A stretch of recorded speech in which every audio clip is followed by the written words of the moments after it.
On your Thursday episode of Locked On Raptors, we have a mailbag for you. You, the listeners, have asked questions. I am going to answer them. Questions include those like, what is Will Barton's deal? Where's he going to fit in on this team? Are we actually okay if he takes Jeff Dowtin Jr.'s minutes? Plus, is Pascal Siakam the type of dude who can hold up in the postseason? All that and so much more on today's mailbag edition of Locked On Raptors. Thanks so much for hanging. You are Locked On Raptors, your daily Toronto Raptors podcast, part of the Locked On Podcast Network, your team every day. Hey, what's going on? Welcome to episode number 1351 of Locked On Raptors, part of the Locked On Podcast Network, your team every day. I'm your host, Sean Woodley. I've been covering the Toronto Raptors now for 9 seasons on various platforms. You can find all of my work over on Twitter at Woodley Sean. You can follow, subscribe to, rate, and review the podcast for free on your favorite podcast apps. And of course, we are on YouTube. Please go hit the big red subscribe button. You can't miss it. It's right on the screen right there. If you go to the Locked On Raptors YouTube channel, even if you're not going to watch the videos every day, we appreciate the support. We appreciate the number juicing and all that good stuff. So thanks in advance for doing that. This episode is brought to you by FanDuel Sportsbook, official sportsbook of Locked On. Make every moment more. Visit FanDuel.com/LockedOn today to get started. All right, on today's show, we got a lot of mailbag questions, some pretty interesting ones as well. I'm glad we are through the trade deadline season where every single question is about potential trades for the Raptors, and we're just talking about the hoop now. It's beautiful. The Raptors, they have 2 games against the Washington Wizards starting tonight into Saturday that are going to be very important, and so hopefully these mailbag questions can take you and carry you off into the tip-off of the game against the Wizards tonight, in which the Raptors look to be fully healthy, look to be, hoping for a Will Barton revenge game and all of that. We'll get to Will Barton a little later on the show. We'll get to Pascal Siakam and a really interesting question about his playoff, equity as a player. We'll do that. And we got a lot of sort of bigger picture team building stuff as well. But let's begin with this wonderful question from our pal Freddie Rivas, regular question asker, host of the Confederacy of Dunks podcast, which I believe I'll be on very soon. Freddie asks, what player benefits most from Jakob Poeltl's presence? And this is a fascinating question because I think you can make an argument for a whole lot of dudes because Jakob Poeltl, we've talked about the cascading effects of his arrival. It's helped guys be a little bit more sort of sure of themselves defensively. It's put guys into better positions defensively because their responsibilities no longer include pretending to be a center when they're actually not. We've seen the on-ball defenders have a little bit more cushion to get up into the teeth of guys and really kind of bother them on ball, get a little more aggressive, hunt those passing lanes because they know Jakob Poeltl is back there to clean up a lot of the messes that were just simply getting left on the floor to get all sticky and gross in the pre-Jakob Poeltl era of this team.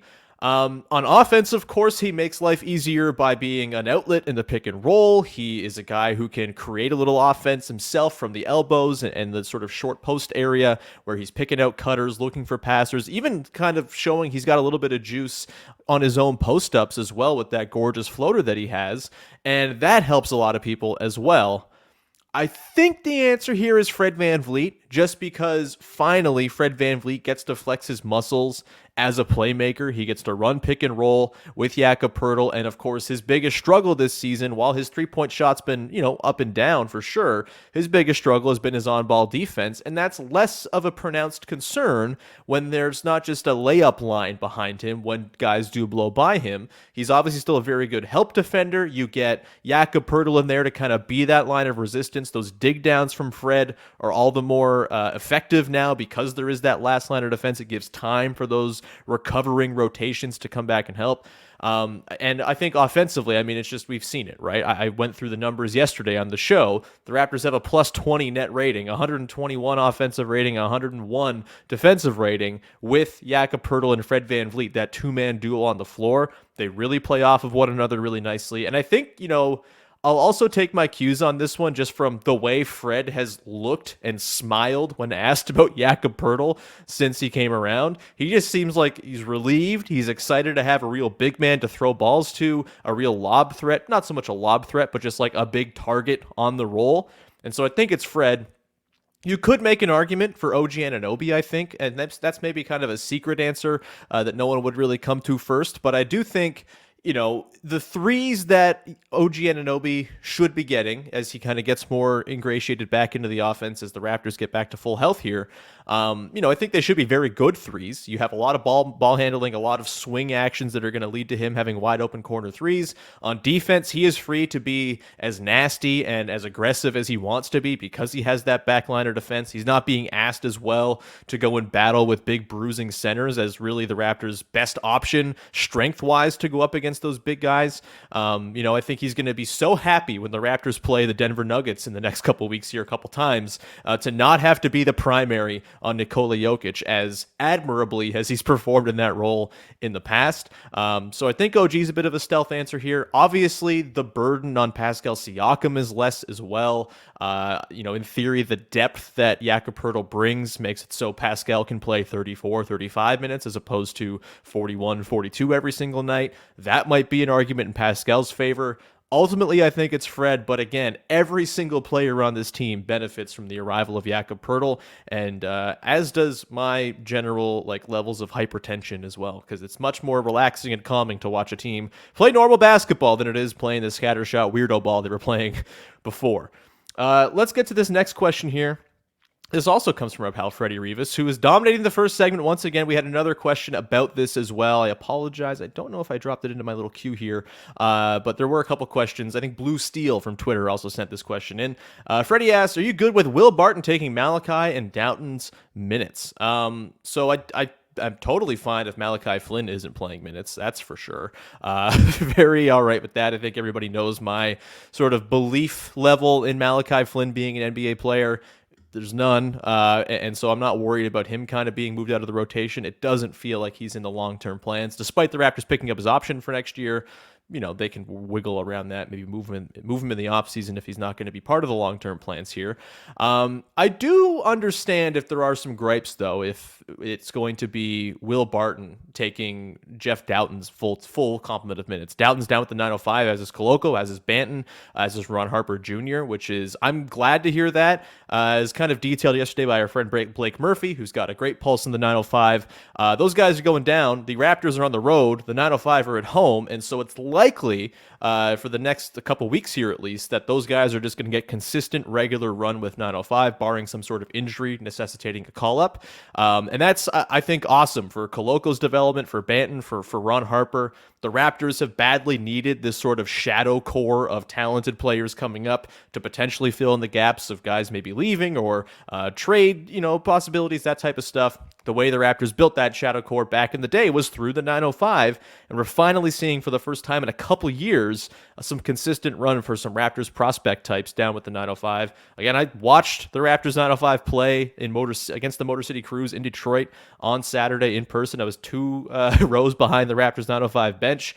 It's a valuable place for these guys to be playing. They're getting regular run. Christian Koloko is getting to throw cool passes and try out some of that elbow stuff that we see Jakob Poeltl run. The Raptors have historically like to run with their bigs, or even Thad Young, for example. So all of that's going to be good, I think.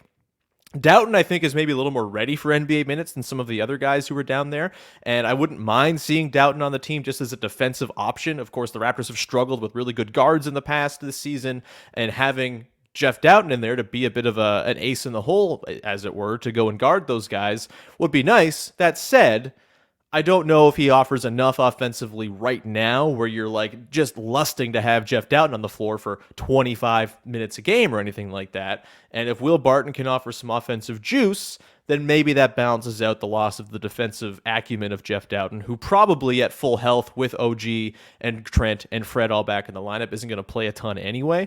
Look, it's not ideal to not have Dowtin around. I think he's obviously earned some burn here for the Raptors, but I would also think what he's done this year probably puts him into the plans for next year, in which I don't think Will Barton will be around. I don't think we'll see Malachi Flynn competing for regular minutes again.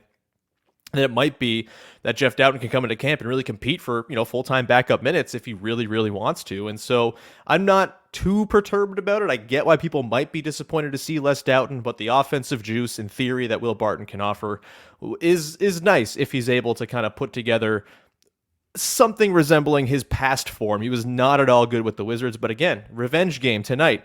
We'll see if he's able to pull off the return to form from his Denver days against his old squad in the first of two. And we got more Will Barton to come up on the other side as well, sort of along these lines.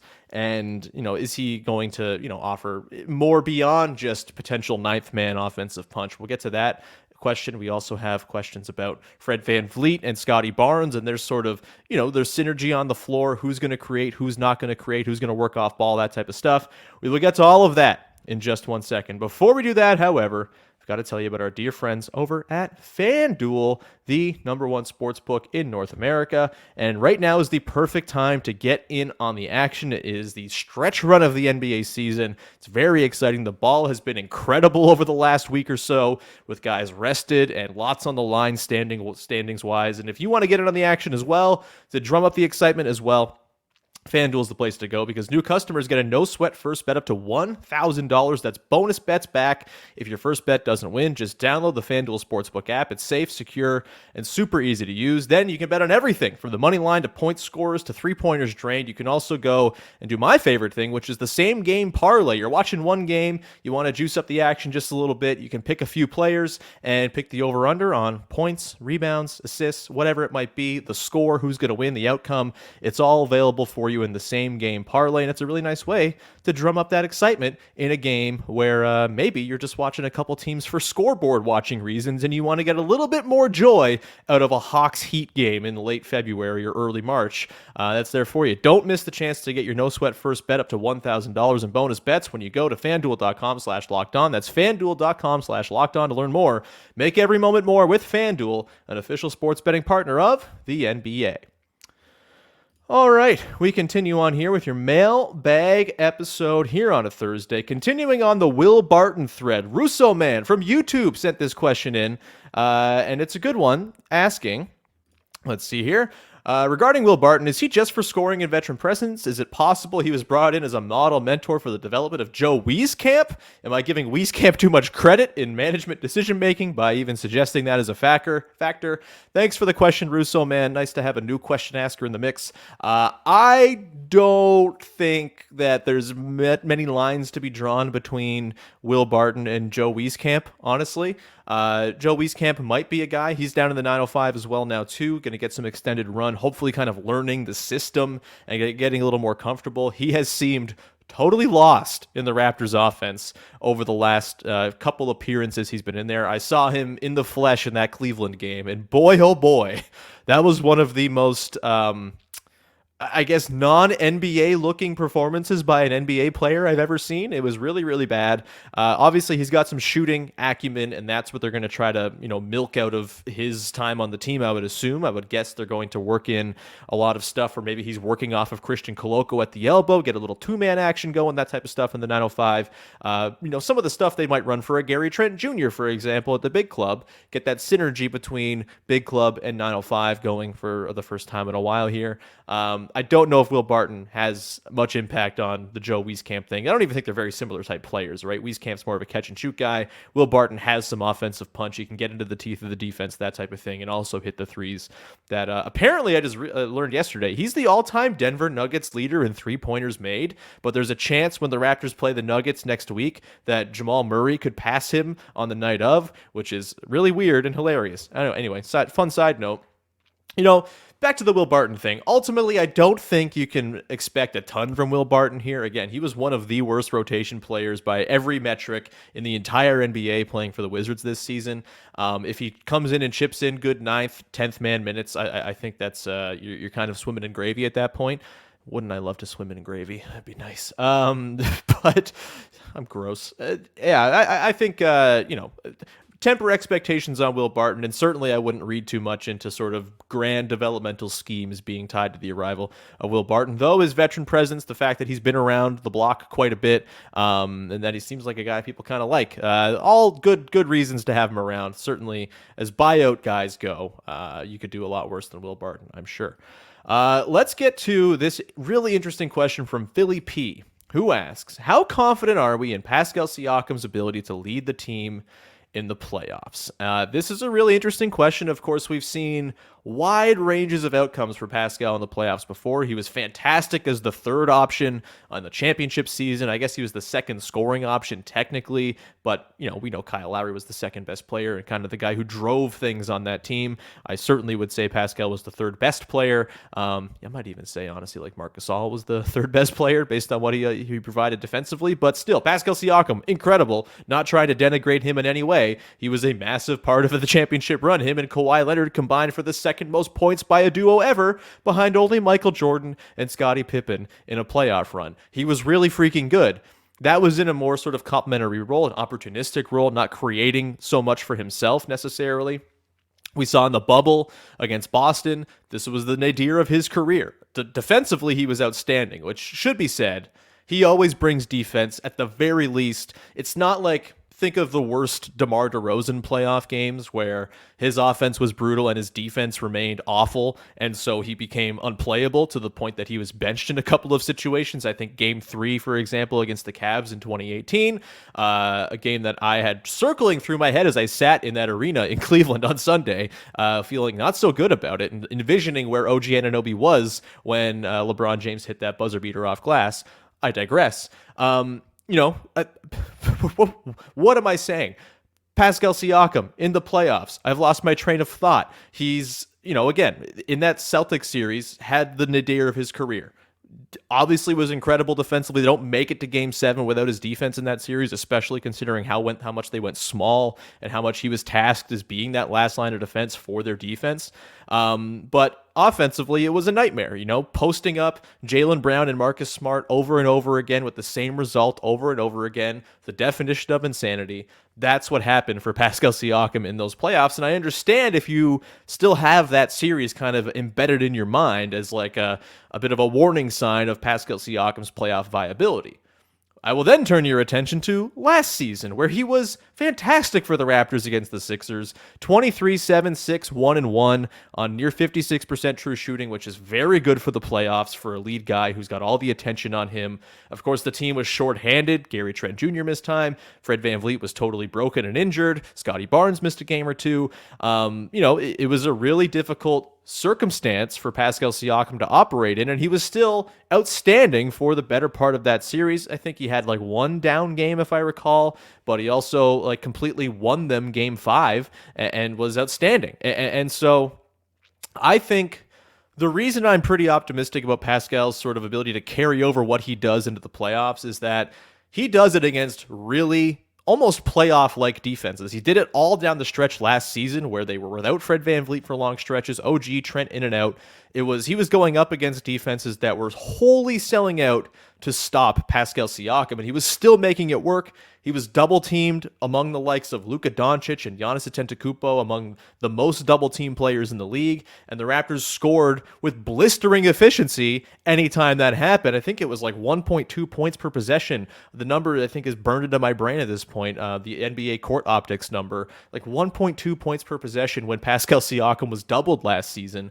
That's an incredible number. That would be the best offense in NBA history out of double teams of the best player, meaning the ball is no longer in the best player's hands, and they still were able to score really well to that because Pascal's playmaking is just so far advanced from where it was back in that Boston series, where there just wasn't much playmaking. He didn't seem to have much desire for it, honestly. That was still Kyle Lowry's team. He was the main play initiator, the guy who drove the bus offensively, and that was not Pascal's gig. He's become such a better playmaker, such a better surveyor of the floor, such a better manipulator of space that I really think you can bank on Pascal Siakam essentially being himself once you get to the playoffs. Now, it's about degrees, right? Do I think Pascal Siakam is good enough on his own to lead a team to an NBA championship? No, I don't. And I don't think that's an indictment of Pascal Siakam because there are maybe 7 players in the entire NBA who can do that and instantly put their team into something resembling contention. And of course, they need good supporting casts around them as well. With Pascal, the supporting cast has to be excellent, right? There's got to be help for him. There's got to be shooting. There's got to be other guys who can create because he can't do everything by himself. That's just, not everybody can be a perfect basketball player. Pascal has his foibles, but certainly not enough of them to make me think, oh, well, he shouldn't be on the team or anything like that. And I know some people will look at my statement of, can he lead the team to a championship? And my answer being no, and will say, well, then you got to get rid of him. That's just a stupid way to think about team building in the NBA because, again, there are a tiny handful of players who are that dude who can carry a team to a title as the best player. If you don't have one, you don't just get rid of your good players in pursuit of whatever you're looking for to try to find that guy. You keep the good player, you try to be good, you try to be relevant, you try to be good over many years, and then wait for your chance to strike, which is what the Raptors have done to great effect over the last decade or so. To the greatest effect. They won a championship, and you have Scottie Barnes for upward mobility, and if you can build a good enough supporting cast around Pascal Siakam, we've seen teams, maybe with not the best superstars, but become these sort of better than the sum of their parts type teams. Obviously, the 2004 Pistons are the greatest example of that, but even the Dirk Nowitzki Mavericks were an example of that. Dirk was still excellent, obviously, but it was a really perfect complementary supporting cast. They kind of caught lightning in a bottle. I'm not saying that's going to happen for the Raptors in the next couple years here, but Pascal Siakam's really good. He can carry a team in the playoffs to series wins at the very least. And then it's about how does the rest of the supporting cast help? How does Scottie Barnes come along when you're looking at sort of punching through whatever ceiling might exist for this team? But those are questions, I think, for a couple years further down in the build, right? I know it feels like they're not in some sort of build right now because they have a lot of established players and all of that, but this is a team that's building something. This team that's trying to add upon what they are now and internally grow incremental positive steps towards whatever they're going to get to 2, 3, 4 years from now. I think Pascal Siakam is part of it. And last season in the playoffs against the Sixers really kind of solidified for me. He's done it against a very good playoff defense in the Sixers. Joel Embiid in the past had given him a lot of trouble defensively. Think back to the Sixers series in 2019. Probably Pascal's worst of that playoff run, that is. I think, to me, last year's playoffs did a lot to make me feel very good about Pascal Siakam's equity once you get to playoff time as a guy who's not going to see some sort of precipitous drop-off in his effectiveness like we've seen in the past, frankly, with the DeMar DeRozan on the Raptors. But a really good question from Philly P. We're going to continue on. We got a couple more really good questions from the listeners out there, including questions about the team-building process for the Raptors, and they're trying to zig while the league zags, and whether that's working, whether it should get more time. Also, Fred VanVleet, Scottie Barnes, who should be on the ball more. We'll get to that and round out the show for you. Before we do that, just a reminder, Locked On Leafs is your daily Toronto Maple Leafs podcast covering the Buds, who are very, very good. They lost last night, but you lose to Connor McDavid sometimes. That's just how it goes. They've been super busy ahead of the deadline tomorrow as well on the NHL side of things. So please go listen to Locked On Leafs if you're looking for your Buds fix. It's your favorite podcast on the Leafs. It's every day on your favorite podcast apps and on YouTube. All right, we have reached the final segment of this here mailbag episode. We will also at the end just kind of take a quick stock of where the Raptors sit standings-wise after the action last night. A good scoreboard night for the Raptors. The Knicks have now comfortably moved past the Brooklyn Nets. The Miami Heat not looking so hot either. We'll get into sort of the math of what needs to be done here for the Raptors in just one sec. But your questions, let's continue with them. This one here comes from Jay Rich. I hear lots of comparisons of Raptors' team-building approach to traditional teams. I was curious, are the Raptors not trying to do something different from the rest of the league, similar to what the Warriors once did, for example? And if they are, how many seasons/times should they be allowed to properly evaluate, i.e. the whole Vision 6'9" thing? This is a really good question. I do think we might have already kind of gone through the window of evaluating whether or not the Vision 6'9" thing as sort of it's red, which is, everyone on the team is 6'9" and no one else is outside of that range of players. I think we're past that, right? I feel like we've learned over the last year and a half that while there are certainly some benefits to it of having just really big players across the board, and while I still think like the philosophy behind the idea of having big players who are skilled on the floor is like probably where basketball is going. I just don't know if there are enough players right now who are that size, who bring the requisite skills to play normal basketball. And as much as we'd like to change and, break the wheel and reimagine basketball in some new way, it's been played for 100 years the same way with a center and a point guard, and, you fill in the gaps in between. But to have those sort of fence posts, those pillars of basketball, it's just the way the sport is played, and it works. Having ball handling at the point guard position and creation and shooting is very valuable. Having a real center who can screen and dive and score around the rim and defend the rim, that's really important to basketball, regardless of even the Warriors. Like, they had that. Draymond Green was able to do center things at 6'6", which made him an anomalous player and made the Warriors an anomalous team. The Warriors also had Steph freaking Curry and Klay freaking Thompson, two of like the three best shooters of all time, and that made it so their team building model could work. The Raptors don't have those outlier skills. They have maybe outlier length, but I still think you need those skills more than you need the physical dimensions to really make it all sing. And so, like, I don't think the idea of having big players, 6'8", 6'9" wing types on the team is going anywhere. I think they're still going to try to collect as many of those players as they can.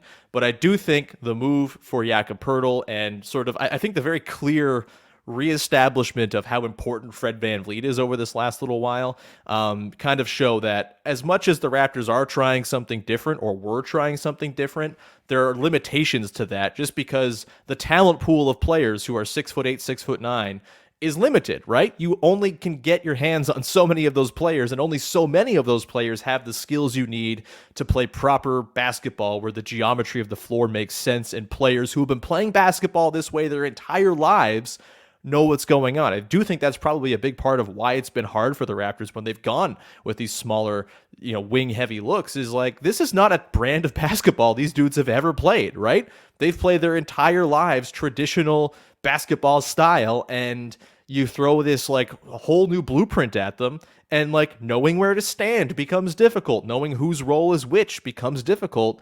Having those fence post pillar players in a Jakob Poeltl and a real point guard, whether it's Fred VanVleet or someone else down the line, that I think is not going to go out of style. And I think we've seen that kind of come clear over the course of this season. That's a really good question, though, from Jay Rich. Let's get to, oh God, this question from Anthony Doyle. How did that video of Precious and Malachi get approved? So for those who were not online yesterday afternoon, the Raptors posted a Women's History Month video soliciting answers from their players as to why women are good. Really, really bad, really out of touch. And the fact that Precious and Malachi could only come up with, well, because they can have children. Very bad, ugly stuff. Just like, I don't know who approved it. I feel badly in a way for Precious and Malachi, and to a lesser extent Scottie Barnes, whose answer was also not particularly good to the question of why are women great. You gotta be better than that, man. You just gotta, it's more dumb and foolish than I think nefarious and evil or anything like that. It's just a wildly baffling decision and a really good example of why you should just never tweet, I think is kind of it. I hope there's some sort of apology or something from the Raptors social media staff. I'm not really sure, but not it by any means for a team that in the past has been very good with this stuff. And I'll go with their track record of, diversity and inclusion and actually caring about this stuff. John Wiggins has been a big part of this, the director of diversity and inclusion for the team. I would imagine he wasn't thrilled with that video either. I'm sure there will be conversations and it will be rectified and all of that. But yeah, not a great look for the Raptors on International Women's Month or Women's History Month, International Women's Day, I believe, March 8th, I think. Either way, good question, but really, really bad stuff from the Raptors. Last one here comes from the real biggie, MC Easy from YouTube. Would we rather see Fred VanVleet as the playmaker and Scottie as a scorer, or vice versa? Personally, think Freddie looks much better when he focuses on playmaking, even when his shot is abysmal. This is for me, why not both? I think we always get into these sort of, we paint ourselves into corners sometimes when we think about roles on teams and who's the guy, who's got the ball. There are 48 minutes. There are 100 possessions, 110 possessions, 120 sometimes in your average basketball game. Like, there is plenty of room and ground and real estate for these guys to all flex their muscles in various spots on the floor. Generally, I think a facilitating forward Fred VanVleet is a very good player, where he's not looking for his own shot a ton, where he's looking to set other guys up. That's great. That said, he needs the threat of his three-point shot to make the playmaking work, and it works so much better. You know, you run a pick and roll, and the team is worried about him popping for three from above the arc, right around the screen. Like, they have to account for that, and that leads to a leverage point where you can get the ball to Jakob Poeltl or whoever your short roller is. Sometimes it's Scottie Barnes. You do that, like, it's all interconnected, right? And so I don't think you can paint these guys into one corner or another. I think Fred is probably better at both things right now as far as playmaking and scoring than Scottie Barnes is. Scottie obviously has the physical tools. He can score at the rim a lot better than Fred can. He can get to the rim whenever he wants. But as far as playmaking goes, Fred's got the clear advantage there as it stands right now. Scottie's an amazing visionary passer, but playmaking and setting guys up to score is a little bit more of a difficult thing for him because he doesn't have the threat of the shot right now. That'll come, I'm sure. I'm sure that's something. This is going to be a summer of working on his jumper, which will be a really big thing and important development for Scottie. And ultimately, I do think he will be the better of the two at both of these things down the line. But Fred VanVleet's really good right now. And the playmaking he provides is really, really important. And sort of in general, I think, again, there's room for all of these guys to do all of these things. Him, Scottie Barnes, Pascal Siakam are the three fulcrums of the Raptors offense right now. They all get their chances to do things. And as much as I think Fred works incredibly well off the ball too, what I've seen from him in that pick and roll with Jakob Poeltl makes me a little bit more intrigued by him on the ball more often because of what that leads to for other guys. It leads to scoring opportunities for Scottie Barnes, cutting baseline, for Yak to hit on the short roll and get those cutting passes in. It leads to all sorts of really good stuff and pull-up opportunities for Fred, et cetera, et cetera. Be nice if Fred could hit his shots a little bit more often, of course, but I do think there's not a reason to be too worried about Fred or Scottie being too dominant in one aspect of the game. They're going to share the load, and that's, I think, kind of by design.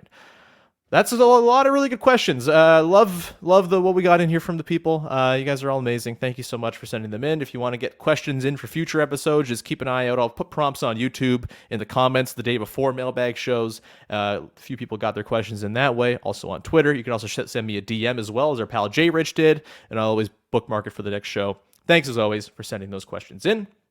Lastly, just a quick standings update. Raptors going into tonight against the Wizards. The Wizards are 5-5 in their last 10. The Raptors, of course, are 8-2. Raptors sit 9th at 31-32. Wizards 29-32 in 10th place. The Bulls won last night. They're 2 games back in the loss column. I'm not too worried about the Bulls, honestly. But the sort of standings picture as it is right now, the Knicks beat up on the Nets last night. The Knicks are 5th. They're, I think, pretty out of reach, and they're playing very good basketball right now. 7 in a row for them. As hot a team as there is in the league. Non-Milwaukee Bucks division, who have won 16 freaking games in a row. Boy, they're a monster of a team. For the 6th seed right now, the Brooklyn Nets sit there at 34-28. They have the tiebreaker over the Raptors because the Raptors had the unfortunate, lot of having to play essentially the full health KD, Kyrie Nets 4 times in the first half of the season. I believe they lost all 4 of those games. They don't have the tiebreaker, so that hurts. They're, I guess, in practice, then 4.5 games back of the Nets right now, as opposed to just 4 games. Yeah, they're 4 back in the loss column. It puts them essentially 5 back with that tiebreaker. So they have work to do, but the Nets are in free fall. They've lost 4 in a row. They're 2-8 in their last 10. The Raptors have cut their deficit from 8 to 3.5 games just in their last 10 games alone. So I don't think passing the Nets is out of the question.